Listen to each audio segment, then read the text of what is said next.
بسم الله الرحمن الرحیم. السلام علیکم ورحمت الله وبرکاتو. د امر بالمعروف نهی عن المنکر او شکایتونو اوریدلو وزارت ورځنی لاندې او مهم خبرونه. د پلازمینې کابل کاري ریاست د امر بالمعروف محتسبینو د خپل ورځنیو کړنو په جریان کې د شل هوټلونو او واده تالارونو څخه د وزارت له لوري د شوو سپارښتنو د څار په موخه لیدنه وکړه. په دې تړاو د یاد ریاست محتسبین وایي چې د کړنو له شروع سره په دې برخه کې د ډیرو منکراتو مخه نیولي او د دې برخې مسؤلین د وزارت له لوري ټاکل شوی سپارښتنې په پوره لیوالتیا سره پلي کوي. د ورزګان ولایت د دهراود ولسوالۍ د امر بالمعروف محتسبینو د دې ولسوالۍ له دیني عالمانو، قومي مخورو او ځوانانو سره په ټولنه کې د معروفاتو د اقامې، د منکراتو د ازالې او د نوي نسل د فکري روزنې په موخه ناسته ترسره کړه. دا ناسته چې پکې د بیلابیلو امارتي ادارو مسؤلینو ګډون درلود چې موخه یې په ټولنه کې د معروفاتو اقامه او د منکراتو مخنیوی و.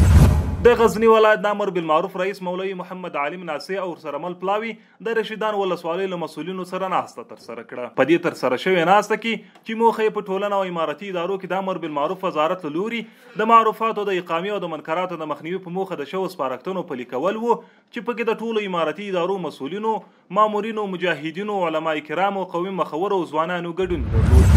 د لوګر ولایت محتسبینو د دې ولایت د مرکز پل علم ښار اړوند د روغتیايي خدماتو خصوصي سکتور له نمایندګانو،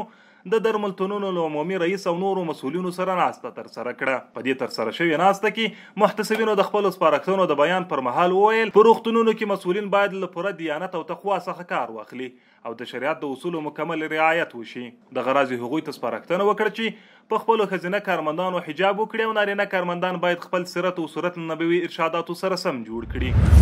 د کندوز ولایت د امر بالمعروف محتسبینو د دې ولایت د مرکز په ګډون په ولسوالیو کې له ځایي خلکو سره د معروفاتو د اقامې، د منکراتو د مخنیوي او عامه اذهانو د جوړولو لپاره اصلاحي ناستې ترسره کړي. په ورته وخت کې محتسبینو د سیمې له دیني عالمانو سره په بیلابیلو ناستو کې له هغوی وغوښتل چې خلکو ته د اسلام او عباداتو لومړني احکام ور وښیي او د منبرونو له لارې خلکو ته د حجاب او امر بالمعروف پر ارزښت خبرې وکړي.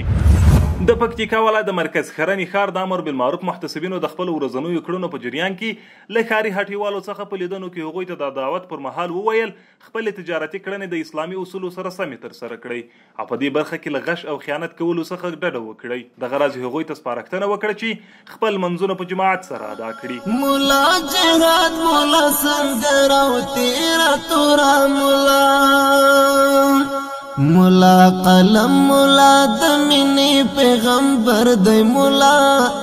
مولا قلم، مولا د مینې پیغمبر دی مولا،